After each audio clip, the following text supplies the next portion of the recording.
Bueno, como comentaba Rosana entonces, vamos a hacer la introducción a este módulo, a estas clases. Son 2 clases en las cuales vamos a trabajar sobre herramientas para la gestión PYME con perspectiva de género.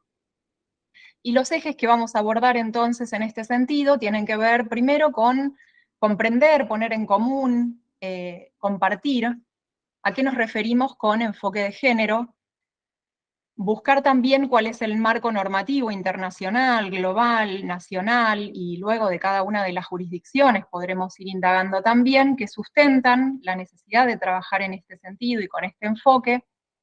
Vamos a indagar también en algunas herramientas para poder trabajar en cada uno de los ámbitos en los que ustedes se desempeñan. Vamos también a compartir programas disponibles, tal como se decía al comienzo, y esto lo vamos a trabajar ya en la segunda clase, justamente para acompañar cada una de las iniciativas que ustedes llevan adelante. Se necesita acompañamiento, se necesita apoyo y se necesita contar con otras redes y con otras articulaciones, entonces nos parece importante poner en común también ese marco de posibilidad, y para ello también entonces poner en común casos y referencias, ya que no hay recetas en este sentido, pero sí hay algunas experiencias en marcha y hay algunos lineamientos que nos van a permitir entonces trabajar en lo que vamos a denominar como lema de estas clases, que son 2. Uno que tiene que ver con la igualdad en la diversidad, por eso van a ver que en el centro de nuestros ejes está este enfoque, y otro que tiene que ver con dar cuenta que producir también es cuidar. Y a lo largo de las clases entonces vamos a ir trabajando sobre este enfoque, acerca de la producción y acerca del cuidado. La perspectiva de género, entonces, en nuestro país se ha incorporado en numerosas agendas de discusión, no solamente en nuestro país, sino a nivel internacional, regional, y también en cada una de las jurisdicciones, en una clara búsqueda de contribución a sociedades más igualitarias, más justas, en cumplimiento también de diversos tratados y normas, porque estamos hablando entonces de cuestiones vinculadas a derechos humanos. La perspectiva de género es una categoría teórica, construida, a partir de la confluencia de distintos actores, no solo académicos, sino también movimientos sociales, que atraviesa tanto la esfera individual como la social. Influye de forma crítica en la división del trabajo, en la división sexual del trabajo, una categoría que luego vamos a desandar y a deconstruir entonces para comprender a qué se refiere, la distribución de los recursos y la definición de las jerarquías entre varones, mujeres y diversidades. Van a ser términos que vamos a repetir varias veces a fin de poder comprender a qué nos referimos. La construcción social y cultural de identidades y relaciones sociales de género incide de manera desigual en el modo en que las personas pueden desarrollarse en una sociedad. En la nuestra, por ejemplo, el modo en que una sociedad define su organización social, económica, política, en función de esas relaciones de género, incide a su vez en el ejercicio pleno de los derechos humanos de las mujeres, de los varones y las diversidades. Entonces decimos que la categoría género, la perspectiva de género, el enfoque de género nos va a permitir analizar cómo operan esas representaciones sociales, esos prejuicios, los sesgos y los estereotipos en cada contexto social. El que hoy nos convoca, que tiene que ver con el sector de la producción, con las características que tienen las pequeñas y medianas empresas. A su vez, en nuestro país, particularmente, hay algunas preguntas que nos hacemos, ¿no? ¿Quiénes producen, quiénes reproducen? Y hay algunas desigualdades que han sido reflejadas en el último censo nacional y que tienen que ver con por lo menos tres desigualdades que se ven claramente. Una que tiene que ver con la desigualdad de ingresos, otra desigualdad que tiene que ver con el territorio donde cada una de las personas, los habitantes de nuestro país reside, con la geografía, con la región, con el territorio en términos de relación también con su territorio, y según el género. Pero que a su vez esa intersección, ese entrecruzamiento, que también la categoría de intersección es algo que vamos a ir construyendo a lo largo de estas clases, comprender a qué se refieren esos entrecruzamientos, esas intersecciones, esos entrecruzamientos entre esas desigualdades, podríamos decir, precisamente genera mayor desigualdad y mayor vulnerabilidad en las personas. la multiplicidad de roles que han asumido las mujeres, que hemos asumido las mujeres como perceptoras de ingreso en un empleo, como principales responsables de las tareas del hogar y el cuidado de sus miembros, y como agentes activos en las propias comunidades, ha llevado a buscar precisamente la manera de ajustar esa presión en el tiempo, ¿no? La presión que el día tiene 24 horas para todas las personas. Bueno, para las mujeres en particular, ese tiempo se ajusta de una manera especialmente desigual por la carga de trabajo y de tareas que la sociedad espera que las mujeres, ellas, nosotras, llevemos adelante. Entonces, muchas veces eso va en detrimento de las dedicaciones, del descanso y de otras aspiraciones y otras cuestiones que a las mujeres también nos gustaría desarrollar. Entonces nos encontramos con otra dimensión que tiene que ver con que esas causas, esas desigualdades, son históricas y que tienen a su vez muchos factores. Y uno de esos es la estructura productiva. Esas enormes diferencias entre y al interior de los sectores productivos que coexisten entre empresas formalizadas con capacidad de formalizar a sus trabajadores y trabajadoras y con un sector que o se mantiene en la informalidad o puja por ingresar a esa formalidad y no logra entonces aún generar mejores oportunidades. Pero nos encontramos acá en esta primera infografía con una estadística que genera precisamente el censo 2020, nuestro último censo nacional, y que plantea que el 76% de las tareas domésticas y de los cuidados o de los trabajos no remunerados los llevan adelante mujeres, y el 24% varones. Si eso lo tradujéramos a su vez en horas de trabajo, diríamos que son 96 millones de horas por día, la cantidad de habitantes de nuestro país por la cantidad de horas que se llevan adelante las tareas que se nos lleva la tarea doméstica. Y si eso a su vez lo tuviéramos que pagar, estaríamos hablando de casi el 16% del Producto Bruto Interno de nuestro país.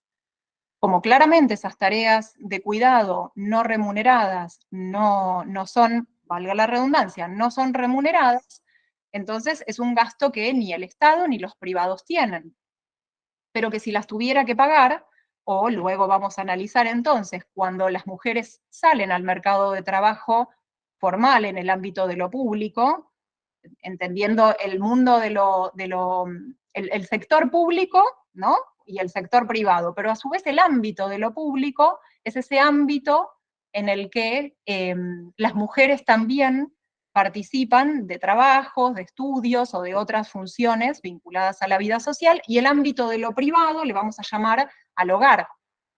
Cuando las mujeres entonces llevan adelante en el 76% de esos trabajos que tienen que ver con el cuidado y la reproducción de la vida cotidiana, que es en definitiva la reproducción de la mano de obra, entonces estamos hablando de que claramente las mujeres disponemos de menos tiempo para dedicar al estudio, al trabajo y a otras ocupaciones.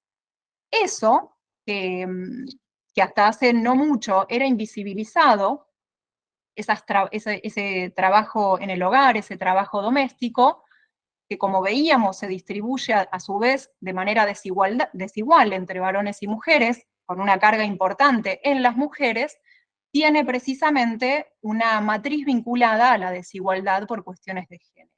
Esa categoría que nos sirve entonces para pensar precisamente cómo se organiza nuestra sociedad y cómo divide sexualmente el trabajo según las características que este conlleva. Y muchas investigaciones, muchos sectores que vienen estudiando este tema, entonces han construido esta categoría que tiene que ver con la economía del cuidado.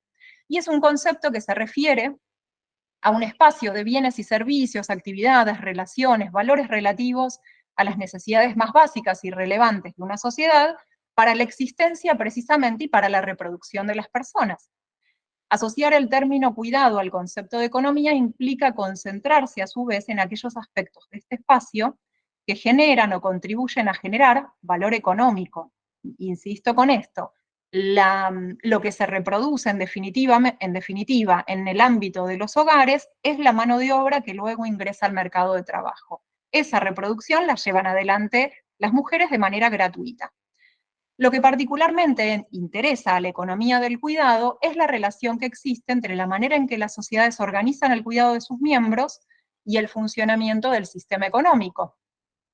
Es decir, las tareas de cuidado dejan en condiciones del mercado de trabajo mano de obra que ha sido gestada sin gasto o en detrimento del tiempo de las mujeres, vamos a decir. Esas tareas, en su gran mayoría, como insisto con esto, es llevada adelante entonces por las mujeres. Asociar el trabajo doméstico, nos plantea Picchio, es decir, el trabajo de cuidado no remunerado realizado al interior de los hogares, con la idea de reproducción social, no implica considerar que se limite solo a ello, sino asumir que el trabajo doméstico es el núcleo de este proceso.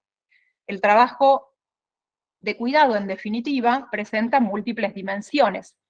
Se trata de actividades que dependen de relaciones interpersonales, como vemos en la imagen, con la frase cualquier similitud con la realidad no es mera coincidencia. Esta imagen que tomamos para esta filmina es precisamente la imagen, creo, de todas las mujeres trabajadoras que nos encontramos en esa imagen particularmente durante la pandemia, trabajando desde nuestros hogares, cuidando a nuestros hijos e hijas desde nuestros hogares, atendiendo también las cuestiones del orden, también los llamados, también las tareas, un conjunto de actividades que en muchos casos son distribuidas con los varones en los hogares y en muchos casos lamentablemente no. Existe una creencia generalizada que sostiene que las mujeres están naturalmente dotadas para llevar adelante el cuidado de niños y niñas, y por extensión, esto les otorga una ventaja comparativa para proveer el cuidado a otras personas, incluyendo a los mayores y a los enfermos, y de paso al resto de los adultos del hogar. Queda claro a esta altura que no hay evidencias que sustenten este tipo de afirmaciones y que la especialización de las mujeres en las tareas de cuidado es una construcción social, basada en prácticas que luego llamaremos, con esta definición que vamos a dar, patriarcales y hegemónicas, es decir, que se dan así en la mayoría de los ámbitos y de las sociedades, de manera generalizada, es decir, es una construcción histórica, social e histórica. Este proceso social y cultural de especialización, estamos hablando de una cuestión que lleva muchos años en este sentido y que todo un sistema educativo forma para ello, de especialización de las mujeres en las tareas de cuidado, va de la mano de la separación, como decía antes, de las esferas de la producción, lo productivo, lo que es a su vez capaz de deducirse en dinero, de lo reproductivo, lo que se hace de manera gratuita. Y de la consecuente, entonces, exclusión y segregación de las mujeres en el mercado de empleo, por una cuestión básica de tiempo, de dedicación.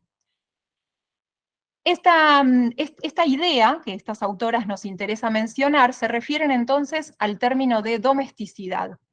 Tiene que ver con lo que se busca en el mercado formal de trabajo es un trabajador ideal, que se ocupa a tiempo completo, al cual claramente las mujeres que llevan adelante el 76% de las tareas de cuidado no estarían en condiciones entonces de aplicar.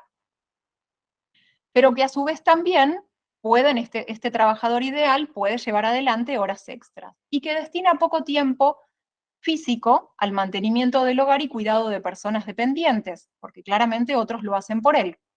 Y la segunda característica central de esta idea es la idea de la provisión de servicios de cuidado, que marginaliza entonces a quienes desarrollan esta tarea. Vamos luego a desandar esta idea también de la posibilidad de generar entonces la provisión de servicios de cuidado y cómo nos encontramos entonces con esta tarea en el mercado de trabajo. Si analizáramos entonces la economía de cuidado en clave de macroeconomía, entonces nos vamos a focalizar en lo que Elson y Kagatay en el año 2000 señalan como 3 sesgos en el diseño de las políticas macroeconómicas que afectan de manera negativa la equidad de género. Es decir, que en definitiva terminan reforzando esta idea de la domesticidad en el rol de las mujeres. Hay un primer sesgo recesivo. Contextualicemos que esta publicación del año 2000 se está refiriendo entonces a la salida de la década de los 90, nos estamos encontrando entonces en un escenario que puede en algunos aspectos parecerse al actual en términos de algunos aspectos que ya no, con los que ya no contamos del estado de bienestar, pero que en nuestro país en particular atravesaron otras transformaciones. Entonces nos vamos a focalizar en estos tres aspectos, pero luego vamos a dar cuenta de cuáles son entonces esos aspectos que sí es posible que podamos trabajarlos. La primera cuestión, como decía, que tiene que ver con el sesgo recesivo, que refiere a la pérdida de capacidad de los gobiernos nacionales para afrontar efectivamente esos procesos económicos recesivos. Recordemos el contexto al que nos referíamos. Y debido entonces a ese tipo de políticas macroeconómicas, se ven obligados a adoptar y atraer capitales que en definitiva terminan vulnerando a los propios trabajadores o requiriendo una flexibilización laboral que termina repercutiendo de peor manera en las mujeres. El impacto de esta restricción es mayor en las mujeres precisamente porque son las más vulnerables a la pérdida de empleos formales y porque están sobre representadas en el empleo informal y asumen mayor responsabilidad en la tarea de amortiguar los efectos negativos de la recesión en el hogar. El segundo aspecto, o el segundo sesgo, del proveedor masculino, tiene que ver con esta idea que también, digamos, precisamente en la esfera no mercantil de la reproducción social, se articula con la economía de mercado de la reproducción de bienes y servicios a través de los salarios que perciben los varones, los proveedores masculinos, en este caso, como le va a llamar este sesgo. Y que entonces, a través de ese salario que perciben los proveedores masculinos, se satisfacen entonces todas las necesidades dependientes de las personas dependientes en los hogares, incluyendo la percepción por parte de los varones en su ingreso formal de los beneficios sociales. Y el tercer sesgo, que tiene que ver con la mercantilización, que esto es algo que mencionaba hace un ratito, y que señala que los antiguos beneficios sociales que distribuía precisamente el estado de bienestar se reemplazan por prestaciones sociales individualizadas y de mercado destinadas a aquellas personas que puedan adquirirlas. Es decir, una mujer o una mujer que esté en condiciones de pagar a otras personas para llevar adelante el cuidado, la preparación del alimento, la limpieza del hogar, entonces precisamente se termina mercantilizando esa tarea de cuidado, la puede pagar, la asume otra mujer, luego vamos a ver en las estadísticas, pero cuando eso no es posible, entonces lo que termina ocurriendo es, como alternativa, la pobreza y la sobrecarga de trabajo. Es decir, las mujeres que no están en condiciones de pagar por las tareas de cuidado a otra persona, terminan asumiendo los dos trabajos. Entonces, vamos a terminar concluyendo esta primera cuestión en que cuidar es trabajar. Y una de las imágenes que compartimos en este sentido, entonces, hay dos cuestiones en nuestro país que entendemos han hecho una diferencia en estas cuestiones que plantean los autores que planteábamos más adelante, y una que tiene que ver con el reconocimiento de la jubilación, del reconocimiento por tareas de cuidados para acceder a la jubilación de mujeres que han cuidado a sus familias y han garantizado la reproducción de la vida cotidiana de sus familias durante su edad, vamos a decirlo entre comillas, productiva, que no brindaron sus servicios, que no trabajaron en el mercado formal o en el mercado de trabajo, pero que sí llevaron adelante tareas. La posibilidad entonces de que esas mujeres puedan jubilarse es claramente una medida, una acción, una política que transforma esto que llamábamos el sesgo recesivo. Y a su vez también, otra de las cuestiones que entendemos modifican en nuestro país, el segundo, el sesgo proveedor masculino, es la asignación universal por hijo. Es decir, las mujeres que la perciben también están entonces en condiciones de, como plantea el tercer sesgo, de no caer en la pobreza precisamente por contar con recursos básicos. Claramente no estamos hablando de un ingreso vinculado a un trabajo, pero sí de un trabajo rentado en el mundo de lo público, pero sí por una tarea que tiene que ver con la reproducción de la vida cotidiana. Entonces, reconocer que cuidar es trabajar y reconocer que todo trabajo debe ser reconocido y en términos de remuneración es la primera premisa sobre la que vamos a posicionarnos entonces en este encuentro. Rosana, ¿continúas? Sí, cómo no. Y bueno, entonces, para continuar, nos hacíamos una nueva pregunta, ¿no? O sea, ¿es lo mismo la igualdad de género que la equidad de género? O sea, conceptualmente, o sea, hay que destacar que en ocasiones ambos términos son abordados como si se tratase de lo mismo, ¿no? Entonces, luego de leer varios autores y ir viendo cómo viene evolucionando lo que significa la perspectiva de género, es que podemos dar cuenta de cuál es la diferencia de una y de otra, ¿no? Entonces, la igualdad de género es un principio de carácter jurídico universal que es utilizado en programas sociales, conferencias, constituciones nacionales, políticas públicas y declaraciones sobre derechos humanos, y lo que plantea básicamente es la igualdad como seres humanos, ¿no? Con derechos económicos, derechos políticos, sociales, culturales, de que todas las personas poseemos las mismas, o sea, la idea de que todas poseamos las mismas posibilidades y oportunidades en la vida sin discriminación alguna, ¿no? Entonces, de alguna forma no es que se trata de plantear como un reduccionismo, que son iguales los hombres y las mujeres, sino de entender la necesidad de que hay que otorgar un carácter humanista y armónico tanto a la teoría como a la convivencia en la sociedad. Y a su vez, la definición de equidad de género, ¿no? Por su parte, se refiere al trato imparcial entre mujeres, varones y diversidades, de acuerdo a sus necesidades, ¿no? O sea, ya sea con un trato equitativo o con uno diferenciado, pero que se considere equivalente en lo que se refiere a los derechos, a los beneficios, a las obligaciones y a las posibilidades, ¿no? Entonces, decimos aquí que para que haya igualdad de género debe haber una equidad de género. La siguiente, por favor. Entonces, construir políticas y prácticas sensibles al género, hoy preguntaba creo que alguien en el chat, ¿y cómo se soluciona, no? En primer lugar, lo que hay que hacer es reconocer y nombrar, ¿no? Los fundamentos de estas desigualdades de género que están naturalizados, ¿no? Y que también hay que comprender que se reproducen mediante las prácticas culturales cotidianas y a veces están tan internalizadas en nuestra vida que se vuelven invisibles, ¿no?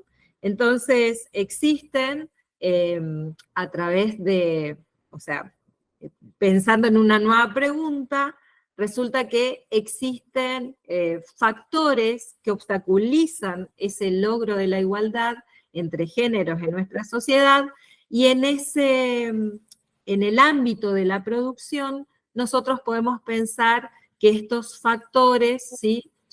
Hay 4 factores que estarían obstaculizando, entre ellos las relaciones sociales jerarquizadas, la división sexual del trabajo, la violencia contra las mujeres y la interseccionalidad de las desigualdades de género, que, como dijo Marina hace un rato, esto de la intersección es algo que tenemos que ir desarmando.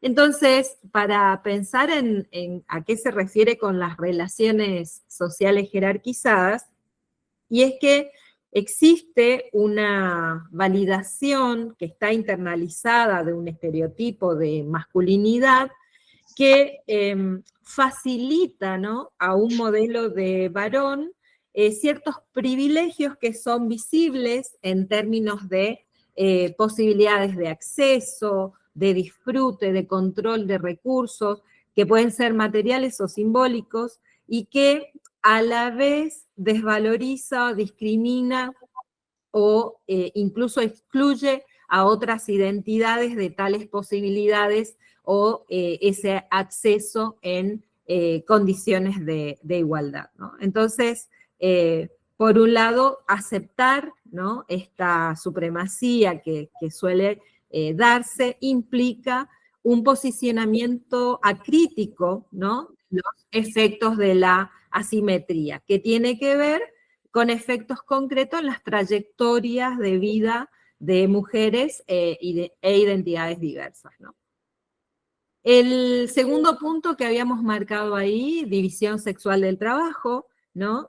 También en este sentido, nuestras sociedades reproducen los estereotipos de género, según los cuales muchas veces, como decía ya Marina anteriormente, ¿no?, los varones se insertan con mayor facilidad en el ámbito de lo público y despliegan trayectorias profesionales, de representación social, política, con total naturalidad, ¿no? Que, mientras que las mujeres siguen estando asociadas al ámbito de lo doméstico y cuya responsabilidad es la de sostener prioritariamente esto de la reproducción familiar y el cuidado de las personas, ¿no? Aun cuando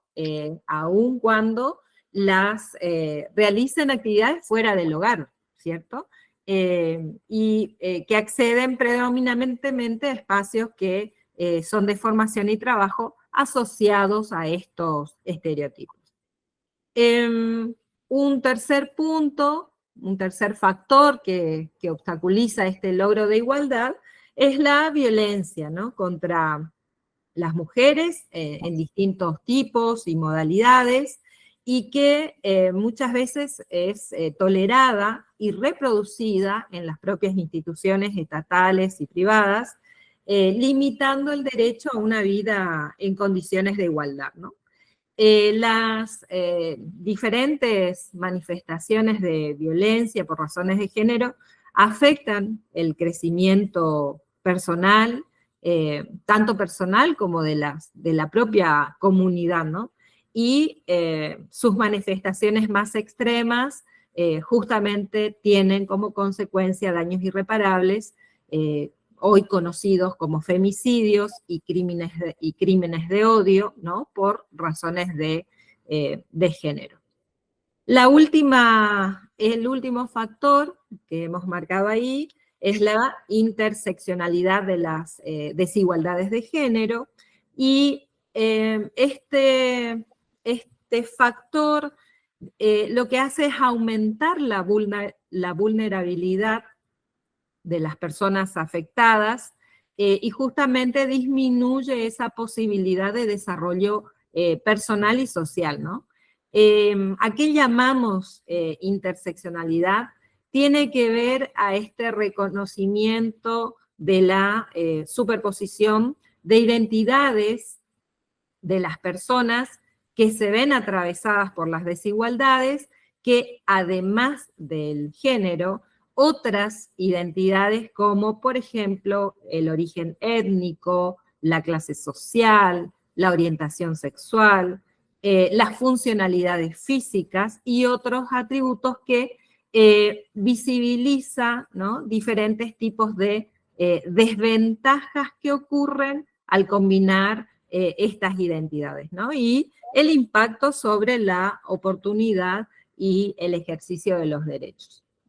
Entonces, considerando este escenario y posicionándonos en este enfoque que estamos trabajando, ¿no?, podemos decir que las políticas públicas no son neutrales en términos del impacto que generan sobre varones, mujeres e identidades y otras identidades de género, ¿no? Entonces, desde el momento de su diseño hasta el de su ejecución, su evaluación y la planificación de las políticas públicas, se debe considerar una perspectiva de género que visibilice los puntos de partida desiguales en la sociedad para las mujeres y las identidades disidentes, ¿no?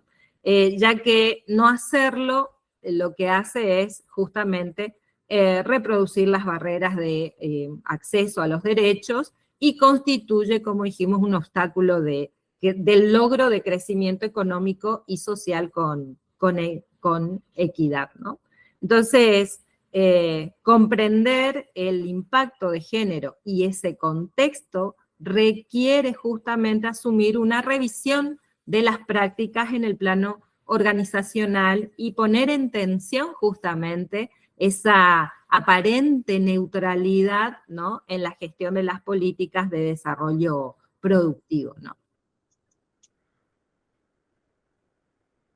Y bueno, y aquí entramos a otra, o sea, continuando con esto que venimos hablando, vamos a entrar en lo que significan las brechas, ¿no? Las brechas de género en el sector PYME, ¿no?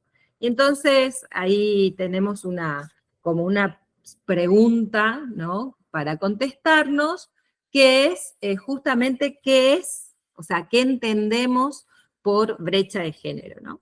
Y la definición dice que es la distancia entre mujeres y varones con relación a un indicador determinado, ¿no? Entonces, se calcula como un cociente entre los resultados de ese indicador para mujeres y varones, ¿no? Y cuanto mayor sea el número, ¿sí?, menor va a ser esa diferencia. Entonces, en Argentina, las mujeres participan menos que los varones del trabajo remunerado.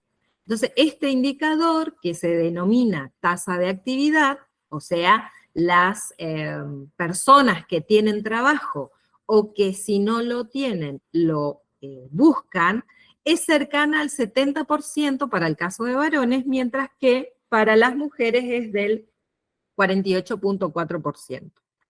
También entre las mujeres hay diferencias en esta incorporación al mercado de trabajo y especialmente tiene que ver con los niveles de educación que han alcanzado las mujeres, ¿no? Entonces, a mayor instrucción, mayor es la participación en este mercado. Ahora bien, hay que destacar, sí, que esta tasa de actividad no considera las tareas realizadas de forma no remunerada que las mujeres con instrucción hacen al interior de los hogares, ¿no?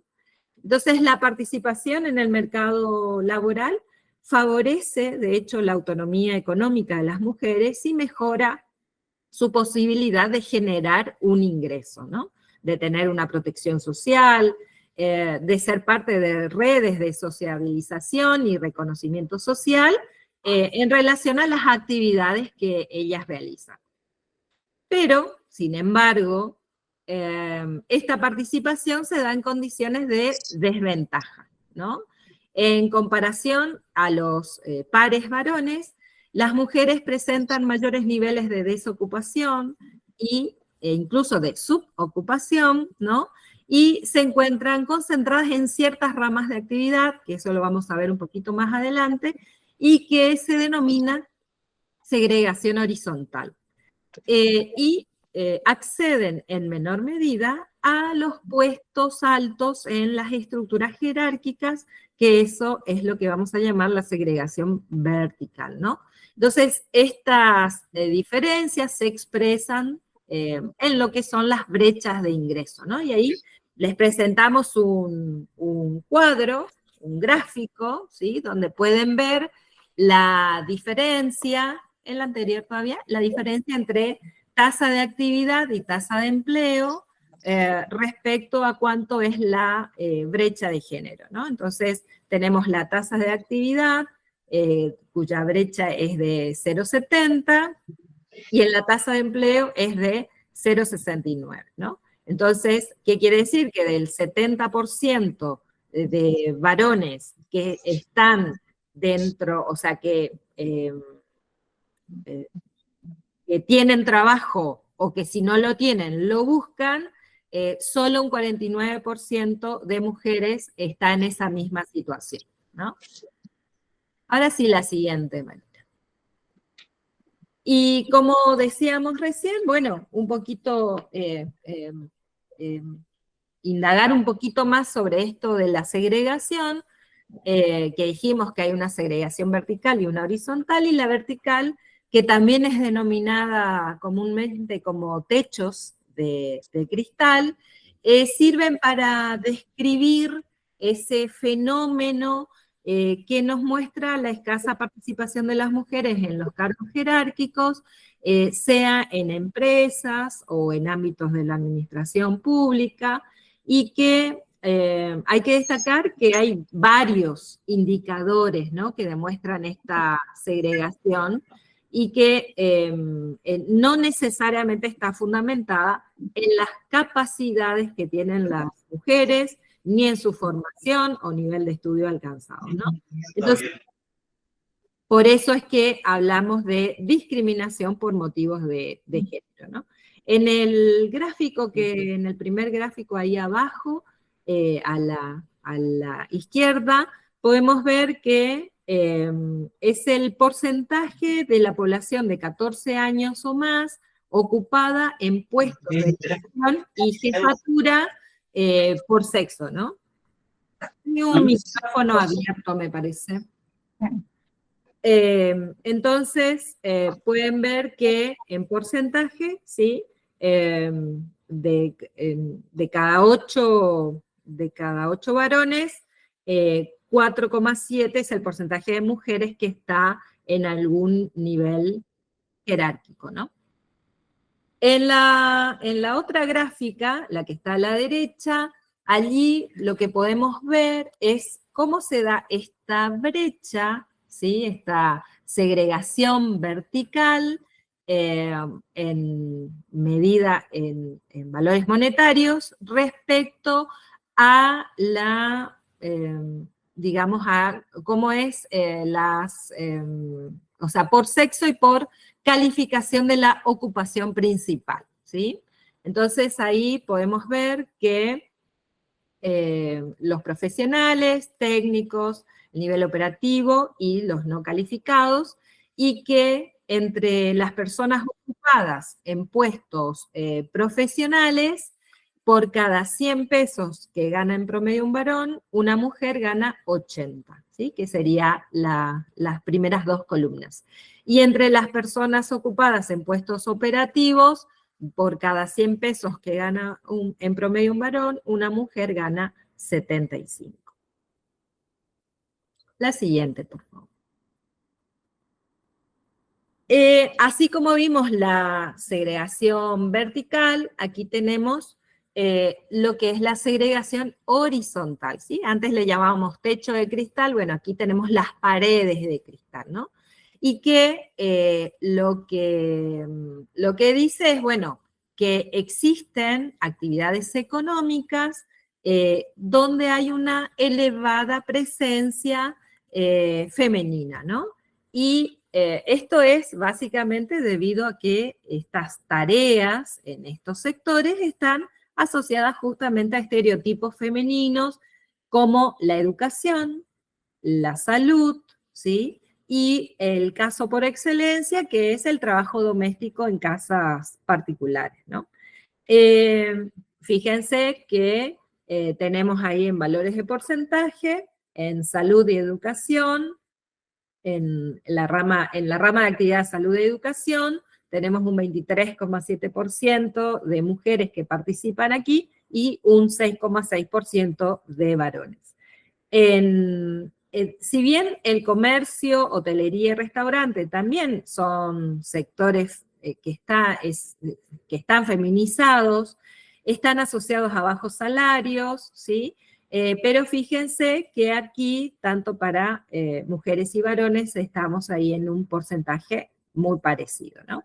El que decíamos, sí, lo que significa el trabajo en casas particulares, ¿sí?, o sea, hogares empleadores de personal doméstico, un 15,3% de mujeres y 0,4% de varones, ¿no? La industria manufacturera y de construcción es una rama que está más bien masculinizada, ¿sí? Donde el porcentaje de mujeres que participa es de un 9,1% respecto al 30% de varones, ¿no?